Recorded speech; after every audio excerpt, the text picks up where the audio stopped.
Europe 1, 16h-18h. On marche sur la tête. Cyril Hanouna. Merci d'être avec nous sur Europe 1. Et Rennes, une fusillade en pleine journée dans un fast-food. La situation est-elle incontrôlable? C'est une fusillade qui a éclaté en pleine journée. Charles Compagnon, un élu de la ville de Rennes, se trouvait dans le restaurant Subway au moment des faits. Charles Compagnon est avec nous sur Europe 1. Et c'est vrai que c'est incroyable. Et j'en parlais de Rennes depuis plusieurs semaines. Qu'est-ce que je disais sur Rennes? Qu'est-ce que je disais sur Rennes? Absolument. Je l'ai dit, c'est un coupe-gorge. Rennes, Nantes, c'est catastrophique. Grenoble. Merci, monsieur Compagnon, d'être avec nous sur Europe 1. Bonjour, Cyril Hanouna. Bonjour, merci d'être là. Est-ce que ça va bien déjà? Ça va moyen. Ça va moyen. Ça va moyen parce que c'est pas tous les jours qu'on se fait tirer dessus. Ah oui, mais c'est incroyable cette histoire. Aujourd'hui, je suis retourné sur place. D'accord. Pour aller retrouver les habitants. Je voulais retrouver les gens avec qui j'étais dans le Subway. On avait besoin de se parler. Donc Qu'est-ce qui s'est passé en fait? Alors, ce qui s'est passé... Alors, par contre, excusez-moi, j'ai un écho. Alors bizarre parce que nous on vous entend très bien. Ouais. Vous m'entendez sur très bien Europe 1. Très bien, franchement vous êtes parfait. Parfait, bon, je vais continuer Merci. comme ça. En fait, ce qui s'est passé, c'est que toutes les semaines, je vais dans un quartier de Rennes, Oui. plutôt un quartier populaire, et puis on va à la rencontre des habitants, on échange et on leur demande ce qu'ils ressentent. Vous êtes élu à la Et ville là, de Rennes? j'avais deux- Vous êtes de quelle... Je suis élu d'opposition. Voilà, je suis D'accord, élu vous êtes de d'opposition à la ville de quelle Rennes. étiquette? Vous êtes Alors au départ, je me suis présenté sans étiquette et aujourd'hui, j'ai un groupe qui rassemble de LR au Modem. On dit D'accord. voilà, et à titre personnel, depuis 2 ans, je suis Horizon. Ok, très bien, d'accord, très bien. Et donc, je suis allé voir les gens à Villejean. On s'est installé au Subway pour prendre un café à 3. Et on a, au bout de quelques minutes, vu des individus qui semblaient paniquer et qui sont venus s'installer derrière nous. Et nous, on était à la table devant la porte. D'accord. Et au bout de quelques minutes où ces individus sont rentrés, ces jeunes, un peu paniqués, j'ai vu devant moi arriver un type déterminé avec un fusil d'assaut. C'est incroyable. Et j'ai pas bougé. Et c'est mon collègue élu, Nicolas, qui m'a pris par la veste et on s'est projeté au sol. Et juste là où j'étais, derrière moi, les jeunes se sont levés en disant « c'est pas nous, c'est pas nous, c'est pas nous ». Et là, de la porte d'entrée, ils ont tiré sur les jeunes, là où j'étais moi, mais comme j'étais au sol, c'est les jeunes qui étaient derrière qui ont pris les balles. Non mais vous vous rendez compte d'une Et scène? après, on s'est mis au sol, les mains sur la tête, en attendant que ça passe. Et à chaque fois que ça faisait clac, clac, clac, Nicolas et moi, on a eu la même pensée. On s'est dit, bon, on l'a pas pris, on l'a pas pris, on l'a pas pris. Et on s'est relevé, comme dans le film Pulp Fiction, on s'est touché les bras, on s'est touché le ventre, on s'est touché les jambes. On a vu qu'on n'était pas touché. Et par contre, au moment où on a regardé au sol, il y avait 3 jeunes au sol qui nous ont dit, on a pris les balles, on a pris les balles. Et on avait peur qu'ils reviennent, donc on les a pris, on les a mis à l'arrière de la boutique. Il y avait une petite fille de 6 ans qui était en train de hurler dans les bras de son papa. Je l'ai pris derrière le guichet pour la mettre en sécurité. On s'est occupé des gens, on a discuté, on a parlé, on a rassuré. Et puis on a appelé les secours. Incroyable. Franchement, À ce témoignage 17h, sur il faisait Europe 1 beau. aujourd'hui, à 16h36, fusillade à Rennes, en pleine journée. C'est absolument incroyable. C'est des choses vraiment qui n'auraient pas pu arriver. Hein, Et un des blessés, toujours entre la vie et la mort. Charles Compagnon, aujourd'hui, comme je vous ai dit au départ, je vous ai demandé si ça allait, vous m'avez dit moyen, c'est normal. Comment vous vous sentez aujourd'hui? Est-ce que vous êtes vous revoyez encore ces images? Toute la nuit, j'ai vu l'image de ce type qui arrive déterminé avec un fusil d'assaut. Et ce sentiment d'être pris dans une souricière, de ne pas pouvoir s'échapper, c'est... Bon, je pense que je vais aller voir un spécialiste, parce qu'il va falloir évacuer. Mais ce que j'ai vécu moi là, c'est ce que vivent les Rennais des quartiers populaires C'est ça. depuis 5, 6, 7, 8 ans.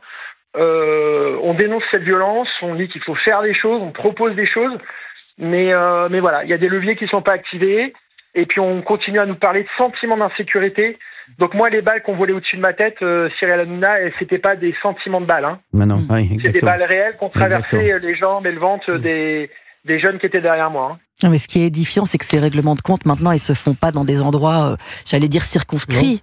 Là, maintenant, c'est au milieu de la population. Vous évoquez une petite fille de 6 ans. Il y a un énorme problème à Rennes. On le sait, il y a un énorme problème à Rennes, il y a un énorme problème à Nantes. Moi, je parle avec des Rennais, je parle avec des Nantais, des Grenoblois. Ils me disent, on n'en peut plus, on peut plus sortir. On a peur de sortir de chez nous. Vous vous rendez compte, c'était des villes tranquilles, ça. Je suis désolé. Je sais pas, ça fait combien de temps que vous êtes sur Rennes, Charles Compagnon? Alors moi, je suis sur Rennes depuis 1986, donc autant vous dire que j'ai connu la belle Rennes. La Rennes enthousiasme, la Rennes rock, la Rennes où on sortait, la Rennes des étudiants. Oui. Aujourd'hui, vous avez des règlements de compte au centre-ville, vous avez des règlements de compte dans les quartiers, à Maurepas, au Blône, à Villejean.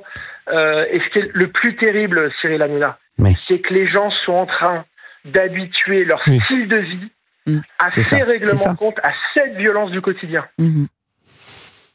J'ai une question à vous poser. On demande aux gens... Ah oui. Parce que là, l'enquête est ouverte pour tentative de meurtre en bande organisée.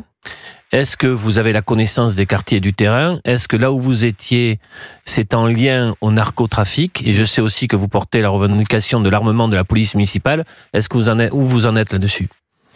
Alors, la première question, c'est oui, c'est clairement en lien avec le narcotrafic. Voilà. Moi, j'ai pu parler avec les victimes, puisqu'on s'est occupé d'eux. Donc, les victimes étaient du quartier. C'est des jeunes du quartier qui sont connus dans le quartier. Voilà. Et j'ai vu après leurs amis arriver en parlant de vengeance, en parlant de... Enfin, ils étaient furieux. Donc, on est là sur une autre bande qui est arrivée et vraisemblablement des impôts qui circulent, une bande qui viendrait même des extérieurs de la ville, c'est-à-dire pas du tout la ville. C'est une autre bande qui vient prendre le territoire parce que Villejean, c'est un point de ville très chaud. Ça, c'est la première réponse à votre question. La deuxième, oui, moi, je demande l'armement de la police municipale parce qu'un policier, c'est un policier et qu'on doit pouvoir envoyer les policiers municipaux dans tous les quartiers. Et là, en l'occurrence, on a des policiers municipaux qui sont armés de gazeuses et de tasers. Alors, pour être tout à fait honnête, parce qu'il y a trop de démagogie là-dessus, sur la situation que moi j'ai vécue hier, honnêtement, même les policiers nationaux, quand ils sont intervenus, ils ont pris le temps parce qu'ils sont intervenus équipés. Ils m'ont dit aujourd'hui, avec un Beretta ou avec un Glock 17, face à des fusils d'assaut, voilà, ils sont en claquettes, chaussettes pour agir. Oui, non, mais c'est ça qui est fou. Mais malgré tout, les policiers municipaux, s'ils étaient armés, ils pourraient mieux aider la police nationale. Bien sûr. Ah oui, c'est sûr. Oui, Gauthier. On est dans des villes que vous venez de citer, Grenoble, Rennes, Nantes. Montpellier, il y a Montpellier aussi. Voilà, à chaque fois avec des majorités municipales de gauche et souvent avec des polices municipales qui ne sont pas armées, avec des caméras de surveillance qui ne sont pas assez répandues dans les villes. Je pense à Grenoble où ça a créé même des problèmes pour résoudre des enquêtes. Le maire de Grenoble nous dit même qu'il faut vivre avec les dealers, le fameux modus vivendi. Donc il faudrait peut-être que l'idéologie s'arrête quelque temps et qu'on ouvre les yeux dans ces villes sur le danger que représente le trafic de drogue. Et puis je pense, parce que cette semaine il y a évidemment eu les prisons qui ont été ciblées, rafalées, des agents pénitentiaires qui ont été ciblés à leur domicile. Et Gérald Darmanin, il fait évidemment ce qu'il peut avec la majorité qu'il a, ou plutôt qu'il n'a pas. Mais quand on entend la République ne recule pas, la République ne reculera pas, on est en guerre avec eux et c'est eux qu'on va faire reculer. On a des narcotrafiquants mieux armés que les policiers. C'est le témoignage qu'on a là. Ils viennent avec des armes de guerre. Ils possèdent des quartiers entiers où ils font régner leur loi et où les policiers soit ne peuvent pas aller, soit n'ont pas les consignes pour y aller et ne seraient pas soutenus si il se passe une scène justement des moyens financiers considérables. Exactement.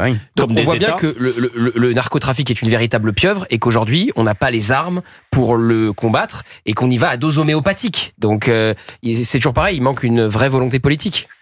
Et Gauthier Lebret, vous avez totalement raison, il manque une volonté politique, mais il faut surtout, si vous me permettez, que chacun joue sa partition comme dans un orchestre. L'État, mais les collectivités. Parce que si l'État fait le maximum, mais on continue à pas avoir de caméras, pas avoir assez de policiers municipaux, pas avoir assez d'équipements, pas avoir assez de volonté politique, comme me disait encore récemment quelqu'un à Toulouse, nous, les policiers municipaux, aujourd'hui à Toulouse, ils vont au Mirail. Nous, parfois, on les voit pas de la journée ou pas de la soirée dans des QPV, alors que eux, ils ont envie d'y aller, mais ils sont pas équipés. C'est trop dangereux pour eux.